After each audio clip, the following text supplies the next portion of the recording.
Hello there, Ray here, and what you see behind me is the new best way to get wood in the game of Minecraft. With this new infinitely automatic giant fungus farm, it is possible to get wood without needing to AFK or use a player at all. All you have to do is build up this farm in your spawn chunks, and then whenever you need some logs or planks, you can just come on over and pick them up. No placing saplings whatsoever. And on a server, you don't even need to be online in order for this thing to run. Today guys, I'll be showing you off this amazing farm as well as explaining how it works. So make sure to go ahead and tell all your favorite Minecrafters about this new amazing wood source in the game. They can implement it into their 1.16 worlds. And if you haven't already, make sure to go ahead and subscribe because we have a lot of crazy farms like this and you surely don't want to miss out on them. Now this is the updated version of my fungus tree farm. I've showed you the same version a few weeks back. The main difference is that we went ahead and we implemented the new change to this most recent snapshot, which is the ability to take in all those really weird nether vegetation as well as the warp blocks that come off these things and put them into a composter. Now this change to the composter was actually a request of mine, so really awesome to see it. Essentially what you can do is now put any of the nether vegetation like the funguses, the roots, the sprouts, and even the vines into a composter, and it will provide you bone meal, which is really awesome. The vines as well as the sprouts will give you a 50% chance of increasing level, where the fungus items as well as roots will give you a 65% chance. And you can even put in the nether warp blocks as well as the warped warp blocks. These provide 85% chance of increasing the level of the composter. Once there is 7 levels to it, it will decompose and turn into 1 bone meal. With this amazing goal, we can go ahead and grow up one of these giant fungus trees, blow it up to pieces, then put those pieces into a composter, turn them into bone meal, then refeeding that bone meal into the system to grow up more giant fungus trees. Meaning this farm can be infinitely automatic and can continue on with no player needed. This uses a lot of cool tricks that I showed you guys over the last few snapshots. The first one being the giant fungus tree farm. I'll link it down below. A very nice setup here. We have the tree growing. And the way we actually get the fungus to grow these massive trees is using my automatic nether plant farm. We have a very small version here where we will bone meal a Nylium block. So there is a dispenser pointing into this warped Nylium block here. And every time it bone mills at one time, it has a chance of putting a wide variety of nether vegetation on top of it. Think of it similar to like bone milling a grass block and getting different flowers on top of it. We can get roots on top of it, we can get the sprouts, we can get fungus on it as well. And with a single block like this, there is about a 13% chance that you will get a fungus to grow on it. Once a fungus has grown out, we have a second dispenser, which is this top one here. And this one is bone milling whatever is right here. Now you can also get crimson fungus to be grown on top of even the warped Nylium, but it will not actually grow, and the dispenser will not waste any bone meal. So it's only going to use bone meal on the crimson fungus, as you can see. And the bottom piece also doesn't waste bone meal either. It only uses 1 each time it grows 1 plant. And on average, it takes about 2.5 bone meal to grow one of the funguses up into a giant fungus. Once the fungus has grown, we have a little bit of automation occurring. We can actually detect when there is a block there, and what we do is we will pull the block off to the side where the rest of the tree will just grow up above us. You should be able to see that. There's a red one. Notice how it doesn't waste bone meal, but it is also unable to grow. There is your fungus. You can see it grew up and we have a nice tree up here, and the block that was here got pulled off to the side using some pistons, pulled over here to a little feed tape, and it's getting pushed up from over here right up through here. It's just going to push all the way up, and that way we can remove the stem blocks, and then we can continue on putting in more vegetation, hoping that we get more fungus. We also have a little clock here which is allowing us to remove any vegetation that is not the right type. So what we do is we bone meal the ground, we give it a little bit of time in case there is a fungus on it to grow up, and after a certain amount of time we go ahead and remove the floor. That way the item breaks off and it opens up room for more to grow. And this clock here is adjustable. With the giant fungus tree grown, we have the same TNT duper setup as before, where they are a bunch of dupers in a circle with a delay between them. It just goes around and ignites TNT, which falls at different locations, blowing it up. We try to blow it from the bottom upwards. That way we can clear away the bottom so that there's less blocks for items to land on top of. And then it just keeps going around blowing up the blocks, eventually blowing as much as it can reach. Items fall here into the water, get washed over here up against this, drop down, and continue moving over here. Then they get aligned against these cakes. And we have a couple item filters here, which just take out the 2 items that we can't put into a composter, which is the warp stems as well as the shroom lights. The warp stems are just like any other wood source, and you can use them for whatever you normally would use wood for. You can make doors, slabs, you can make all sorts of wood things just like you normally would, including sticks and chests and all that sorts of good stuff. And that is the main purpose of the farm, is to give you tons of wood while never having to actually plant down any sapling.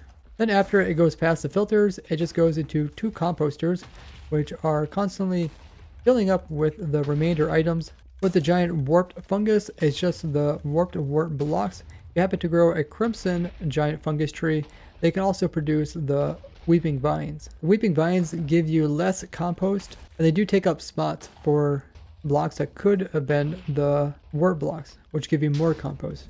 Once everything is composted down, we just go ahead and pipe it over here into this dropper elevator, which takes it up to the initial input.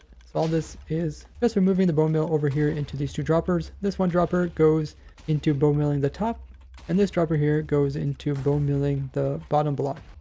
Now we also get quite a bit of vegetation.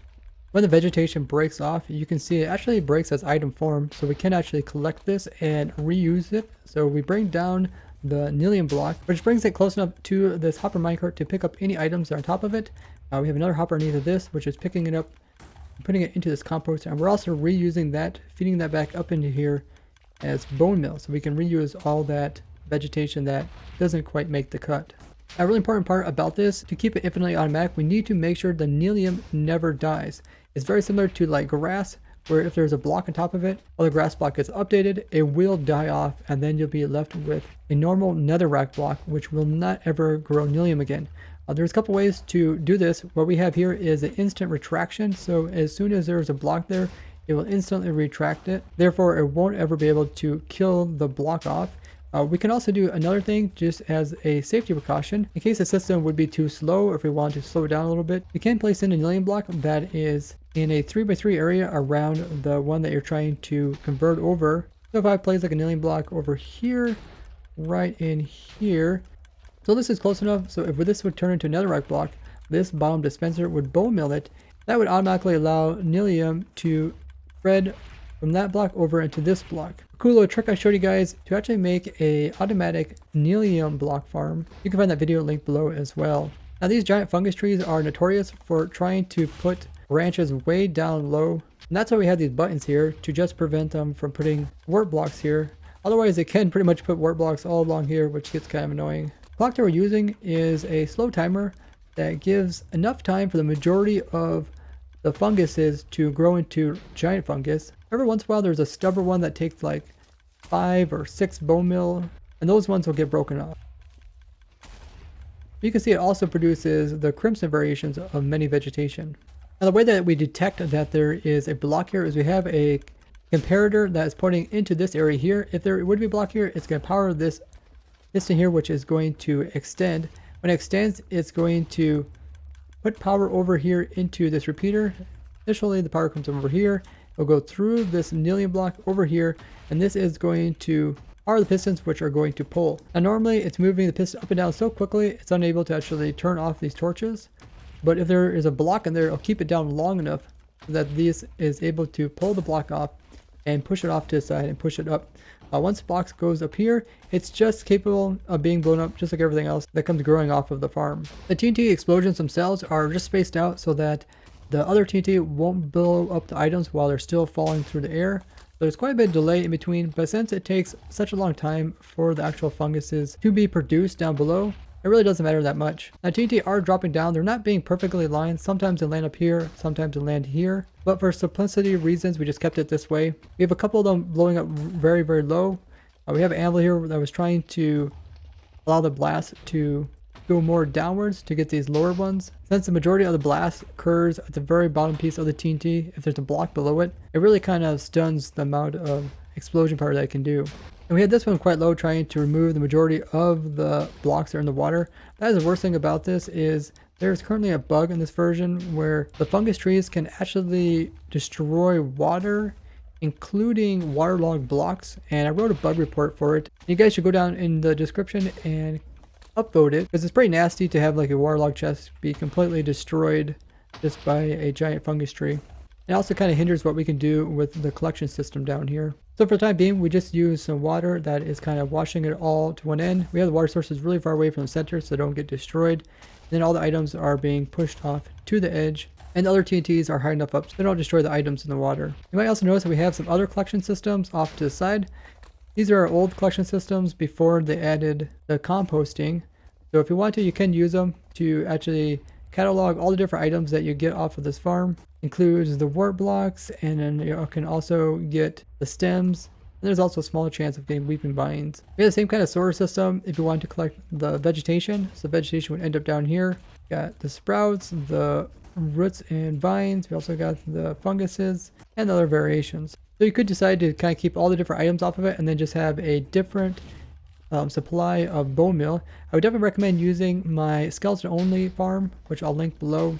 It is a really simple farm that produces more bone meal than you know what to do with, and will easily be able to sustain this farm. Now, if you want to, you could also increase the TNT to also make it go up here. Once in a while you get a very tall one, but over time I'll just kind of fill up this area. We mostly concentrate on the average height, which is around here.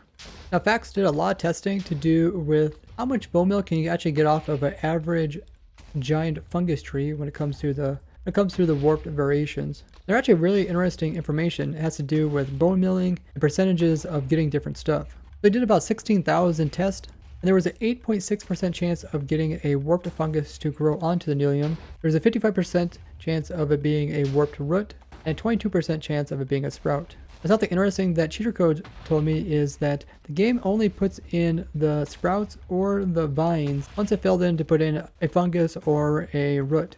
Meaning that even though the warped variations give you more variety of vegetation, it actually gives you a slightly higher chance of getting the fungus variation. That's why we're using it here in the farm.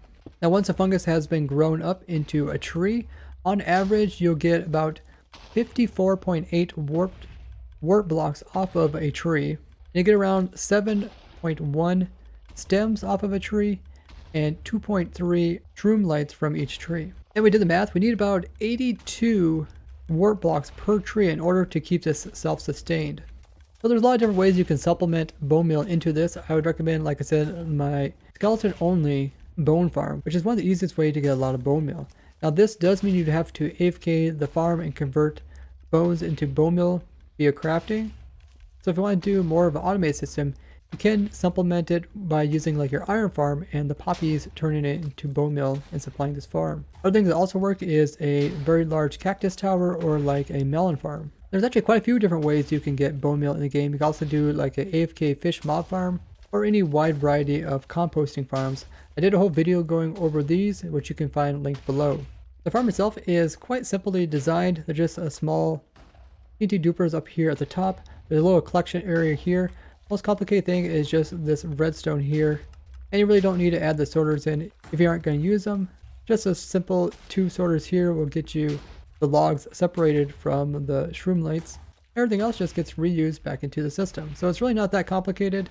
We are designing a more complicated version that is self-sustained without needing any other farms. You guys can look forward to that.